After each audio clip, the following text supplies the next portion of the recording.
6 ədəd belə bir taclı klassik modelimiz 2 metrlik 150 sm işləməli masamızla, masalarımız maşın boyasıdır. Cəmi cümlətanı 550 manatdır.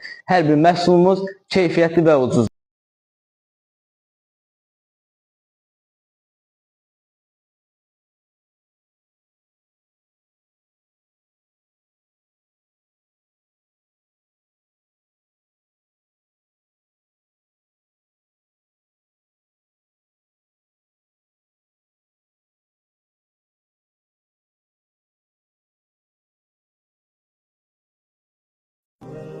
O əl ki, gedir işləyir, qabar olur.